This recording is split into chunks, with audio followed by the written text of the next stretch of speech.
You're listening to LeaderCast, episode 93. Welcome to LeaderCast, Transforming Missions podcast with Tim Bias and Sarah Thomas, providing you with insights and resources you need to lead a movement of Jesus followers. Over the past month, I've lost track of the number of conversations that I've had with people who've said something like this. I don't know how to be faithful to God at work because my work isn't related to my faith. And we go on to have a conversation about what that means and how they might approach it. But here's what I hear them saying in that. First, I hear him saying, I don't know how to be a disciple who follows Jesus where I live, work, and play. I know how to attend church. I know how to participate in worship. Then I also hear them saying, when I'm with people who think like me and I'm told what to do, I know how to be faithful. Or maybe saying that a little bit differently, I know how to put my faith into a category. Sarah, when you say that, I immediately think about someone in my past. I was in a clinical and seminary Chamber of Commerce person that I worked with. Actually, he was my boss's boss's boss. Took me to lunch because I was there from the seminary, and he explained to me how he worked in the church and different positions he had, even worked with the youth fellowship. But he said something to me that has stayed with me for 40 plus years. He said, when the kids are all gone, we turn out the lights and lock the door of the church, and I go home. I leave my faith at the church, and then I come to work on Monday. Is that what you're talking about? Yes, it is. I think that's a beautiful illustration of the first and the second thing that I said. And for me, all of that gets wrapped up into the statement and actions that say, I don't do vulnerability. This episode of LeaderCast is brought to you by It Takes Courage, a 4-week study of Scripture and courage starting on January 21st, 2020.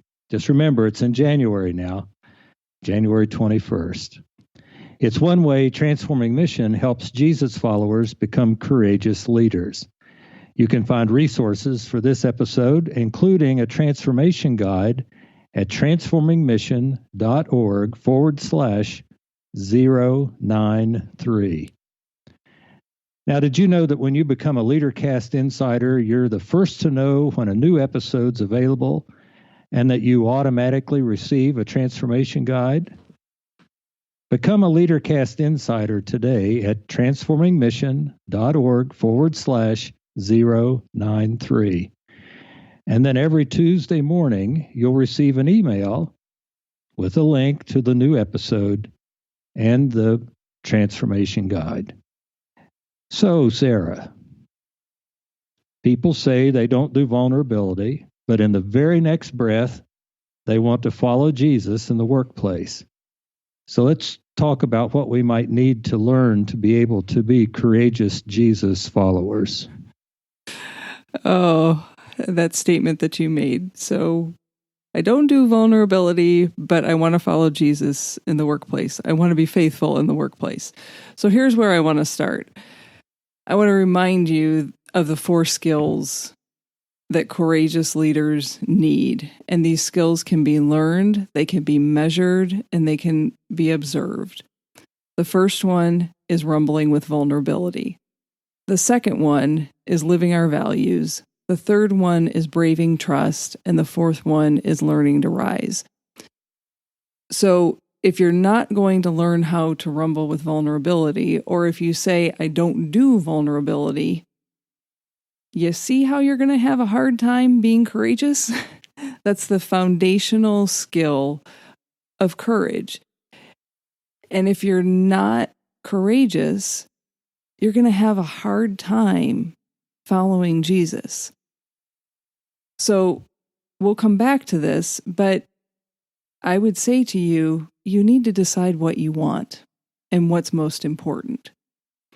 Because saying that you don't do vulnerability and saying that you want to be faithful in the workplace are a contradiction at the very, very least. Those two things can't exist, because vulnerability is required, is needed for you to be courageous, for you to follow Jesus. But what about people in positions responsible for following the rules? Positions like, engineers or pilots, attorneys, judges, police officers, pharmacists. I mean, we could keep going. How can they be vulnerable? So the professions that you're identifying, Tim, are professions that have rules and regulations. And if we stop and think about it, really almost every profession, every role does have some sort of rule and regulation. So when we're talking about vulnerability, we're not talking about systemic vulnerability. We're talking about relational vulnerability. No one is asking you to throw out oversight, for example, of your financial systems, of not caring what the bank or how the bank deals with the money that you might deposit. No, we're not asking you to do that. We're also not asking you to forget the standards that you have in place for caring for children and making sure that teenagers are safe. No one is saying that. No one is saying, "Oh, air traffic control, we don't need you." No, we do. We need all of those systems in place. They're not only needed, but they're important and necessary. Those are all examples of systemic vulnerability, and that is not what we're talking about. What I'm talking about is relational vulnerability. And the question that I invite people to ask when we're talking about relational vulnerability is, are you willing to step into the arena? Are you willing to show up and embrace the emotion you feel in times of uncertainty, risk, and emotional exposure? That's relational vulnerability. So part of what you're asking us to do is to have some self-awareness of our feeling, of what's created inside of us, and be able to name that in such a way so that when we feel like we want to shut down or retreat, or as we've talked about, put on our armor or protect our hearts or our egos, there is a way in which we can become vulnerable and allow that feeling lead us into courage. That's what you're saying, right? Yes, that's exactly what I'm saying. And we're going to come back to that in just a minute. And the only thing that I would add to what you just said, Tim, is that the reality is as human beings, you can either choose to rumble with vulnerability, or vulnerability is going to do you. There's only two options. So will you choose to step into the place where those emotions that you were talking about, Tim, you begin to become aware of what's happening with you, and you recognize, yeah, there's uncertainty here, there's risk here, there might even be emotional exposure here, and you step into the arena, in this case, in this conversation, when you're trying to be faithful where you work. So as we said in episode 92, following Jesus necessitates rumbling with vulnerability. So that's where we are now, right? Yeah, and that's because it's the foundational skill of courage. So you've already said it, Tim. So ask yourself what vulnerability feels like inside of you. And then turn and ask someone you love how you act when you're feeling vulnerable. So for me, I know when I'm feeling vulnerable. I know that when I'm feeling vulnerable, my go-to is to take control, like to seek to be in charge, to be directive. That's how I respond to vulnerability. Now, I'm thinking of situations that were crisis situations that I've been in with people. And that was really helpful because that's what was needed in that moment. Somebody needed them to give them direction and to say, okay, here's what we're going to do and here's how we're going to respond. That was very helpful. It's not so helpful if you're in the workplace as we're having this conversation and you're feeling vulnerable and now all of a sudden you're telling your boss what to do. And no, not so much helpful. Have that conversation with someone that you love who knows you well. If you aren't seeing how you respond when you're feeling vulnerable. Does that make sense, Tim? Those first two things that... It does. And as I've learned to do that, I don't come out like you do. I just get quiet and assess the situation and figure out how I'm going to take the next step. You respond in the opposite way than I do. You retreat. I do retreat. I don't like that word, but that's what happens. Yeah. I don't stay there, but that's what happens. If I get really quiet, I'm probably feeling vulnerable. So we've each identified ways that comes to life for us. How does it come to life for you? And the third thing that we're going to invite you to do, and this one probably should be first, and I've already mentioned it, is decide what you want. And if you want to be a follower of Jesus, and if you're asking how you can be faithful at work when work is not directly related to faith, the question I have to ask you is, are you willing to rumble with vulnerability? This is where you have to decide, are you going to do vulnerability or is it going to do you? Because you're human, so it's going to happen. And here's what I mean. So let me just paint a picture, and this is kind of there's no kinda about it. This is a conglomeration of many different conversations that I've had. So let's say you work in an office and there's a break room or a place where you go and get coffee and the refrigerator's that you might put your lunch in. And every day about 11:45, you grab your lunch and you go sit in the courtyard and you eat outside when the weather is nice. And almost every day, there are two people who are not a part of your work team, but they come and they sit at the table where you're seated. And you talk about sports and you talk about the weather, and sometimes you talk about the work projects that are going on. But when you stop and think about it, you know little or nothing about who they really are. You don't know anything about their family. You don't know anything about their hobbies, their interests. So the next day at lunch, what are you going to do?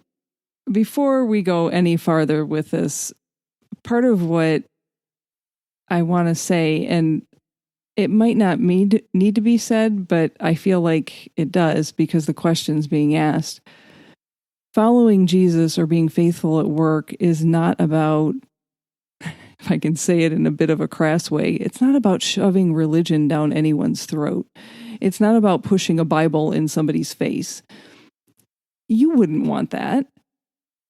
And I'm hoping that is not how you embody your faith anyway. So if it's not something that you would want and it's not how you embody your faith, just kick that crazy thought out the window, because it's not what your coworkers want either. Being faithful in the workplace is about embodying the greatest commandment. It's about loving God and loving your neighbor. So let me call those two people that come and sit at the table with you at lunch. Let me give them a couple of names, Julie and Chuck.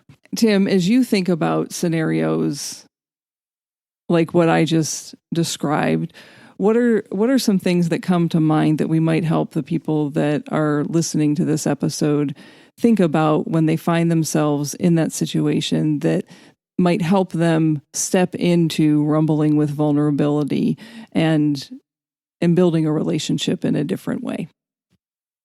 One of the things I'm learning from you and putting into practice is just being curious, beginning to ask some questions, and then listening.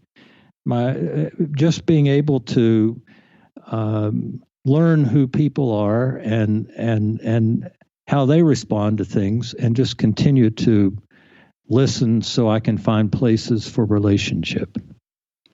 Can I give an opposite example of that? So what you're saying not to do is don't say, "Hey Tim, what's your favorite sports team?" Yes, I could tell you that. It's the Cincinnati Reds. Oh, but if you ask me that question, I'm going to be quiet. I'm going to start feeling vulnerable. Because I think you want something from me. So where I'm going with that is, it's okay to ask the question, but completely out of context of the conversation, you see what happened to Tim? People's defenses automatically go up. And so don't be awkward and weird about the question that you're asking. It needs to fit into the natural rhythm of your conversation. So you might be talking about, Thanksgiving's coming up. Where are you going to be spending Thanksgiving? And we might be having that conversation, and I might say, I'll be heading up to Michigan. And from there, we might start talking about things from Michigan that I love. And Tim, where will you be spending Thanksgiving?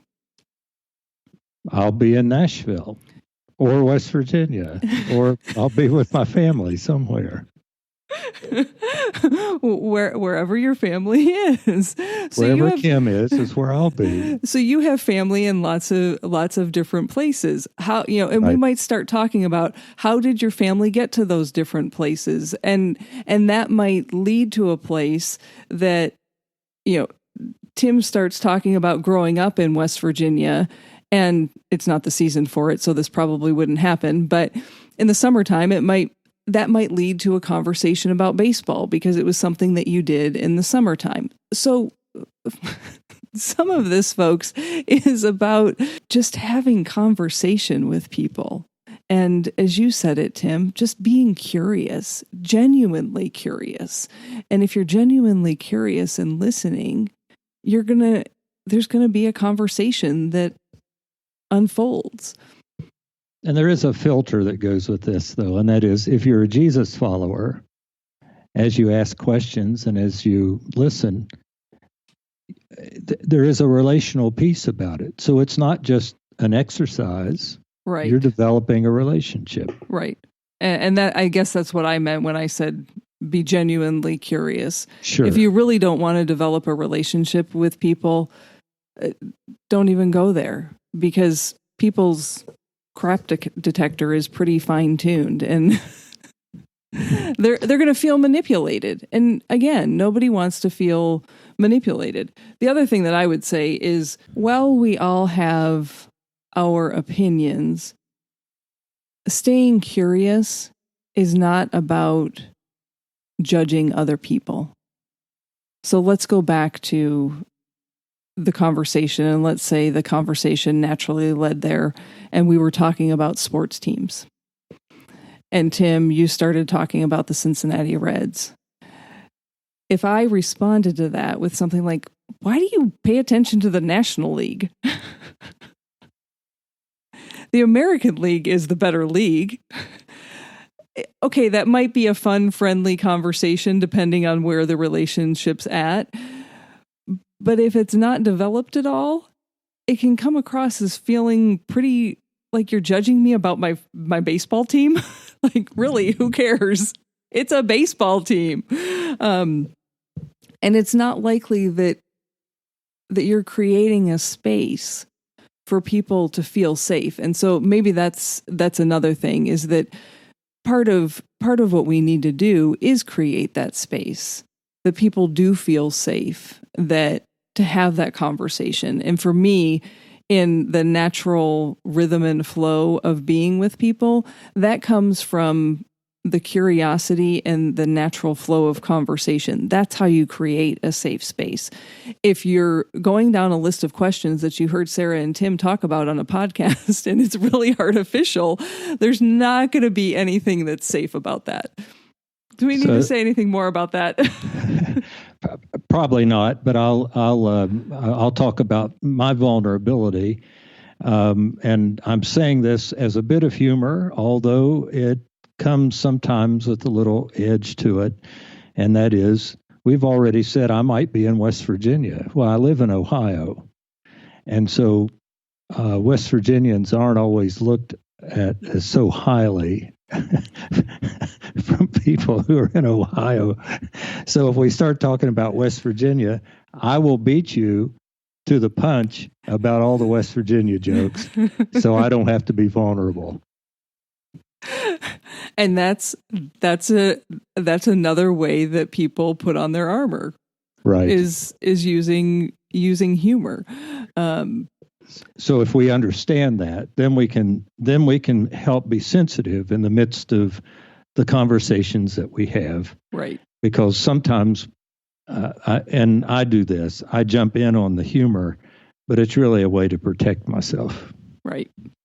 So as that conversation keeps going, what I've experienced is at some point, you're developing a relationship with people, and over the days and the weeks that pass, something along the lines of, you're different than most of the people that I work with might come up. Or someone will say to you, so, how do you spend your evenings, or what are you doing tonight? And you might have the opportunity to say, well, I'm going to serve the meal that I serve every month with my church at a local ministry here in town. Or maybe you're coaching upward basketball or cheerleading, or maybe you're coordinating volunteers for giving thanks for your community leaders, your police officers and your firefighters and the government officials and the teachers in the schools and the principals and all of those folks. Or maybe you're the one who writes notes and lets people know that you've been missing them, or whatever it is that you might be doing to be able to begin to share your faith in that way, so that people begin to see, this is what's important to you, because curiosity begets curiosity. And so as you're having that conversation, go back to the example of serving a monthly meal with a local ministry partner. Let's say you say that. If I were to say that to someone who is not a person of faith, well, let me say it this way. When I have said something like that to my family, they kind of look at me like, what did you just say?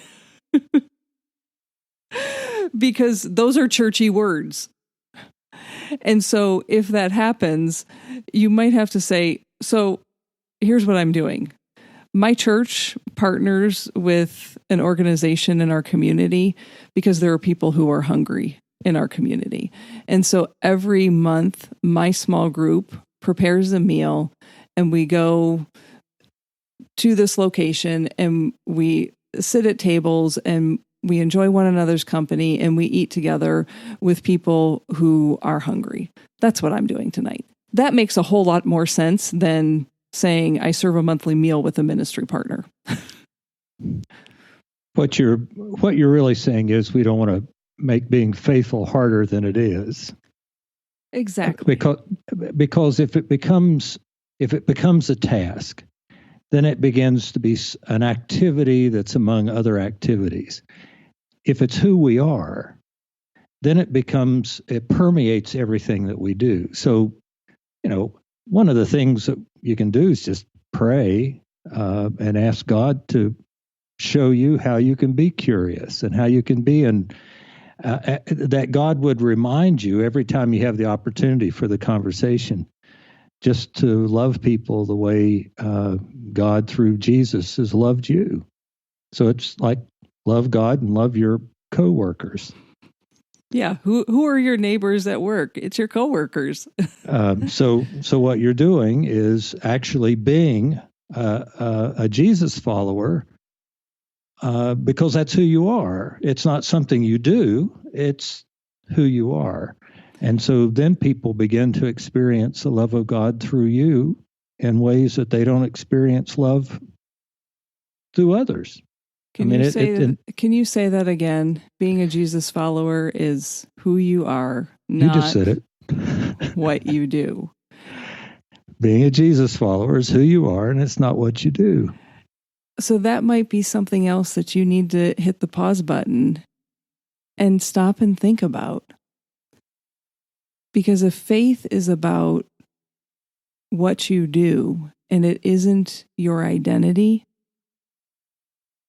we could tell you a million things, different things to do. We could have lots of conversations about what might be happening in your specific context, and it will never come to fruition because it's not a part of your identity.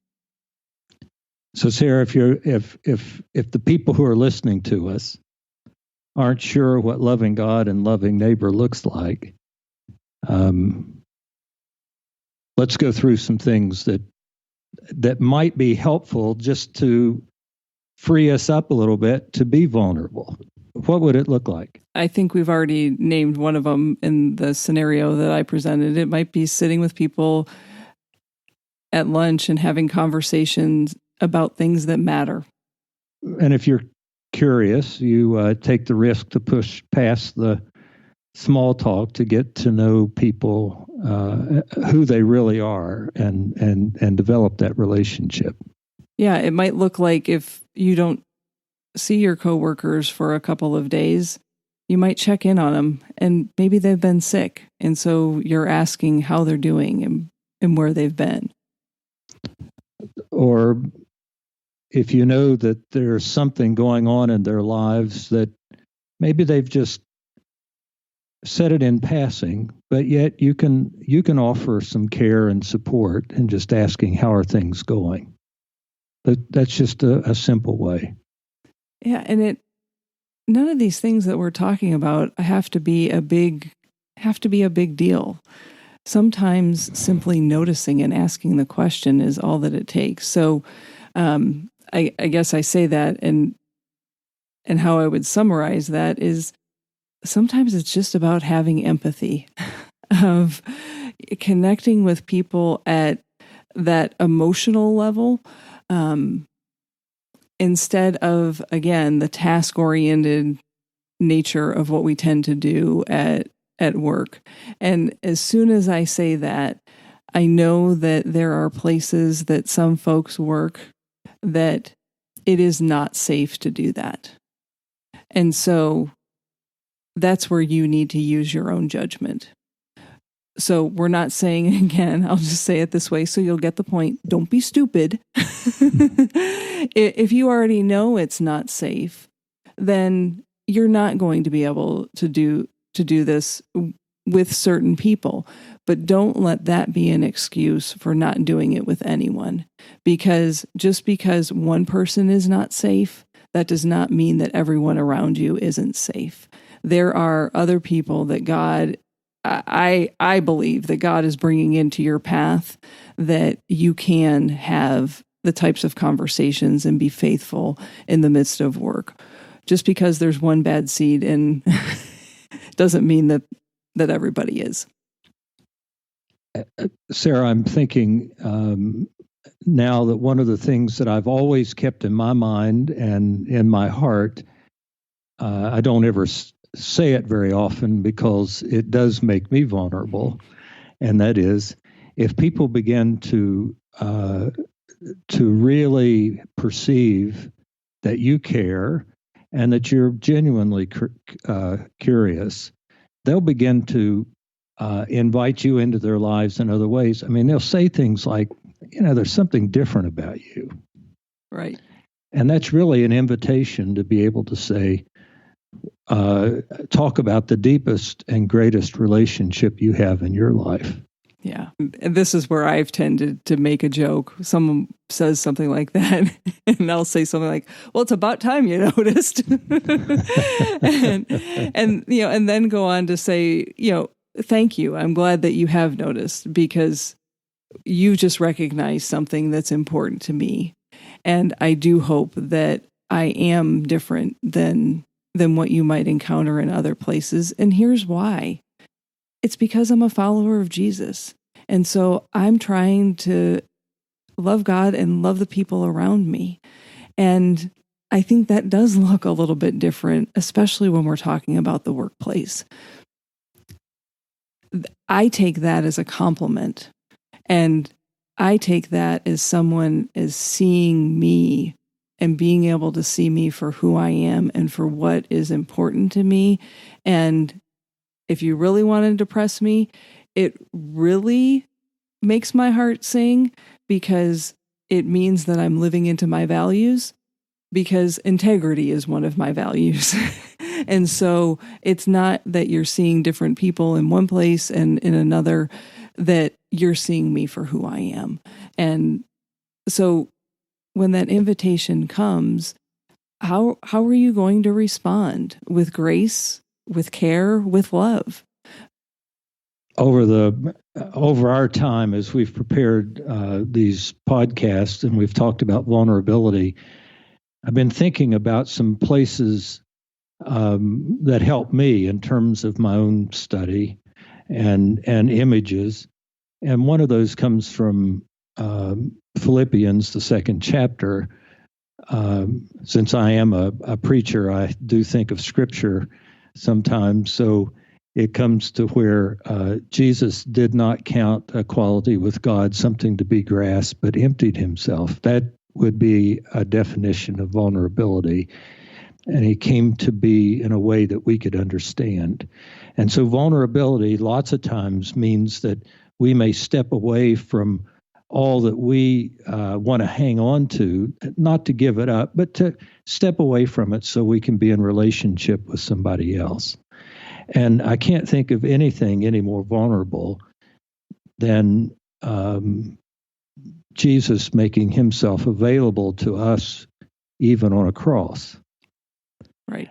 And if this is who this God is, that I've experienced this love and freedom and liberation somehow, then it seems like I could trust that God to be vulnerable with the people around me, because then God can love people through me.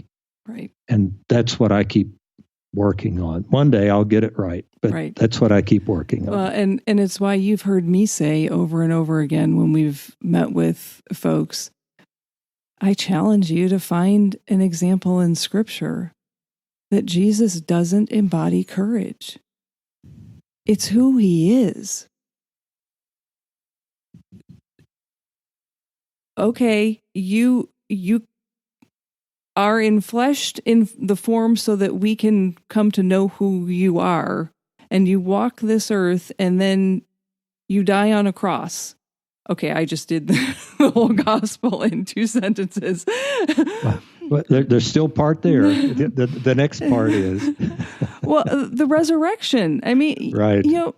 The whole story of our Christian faith.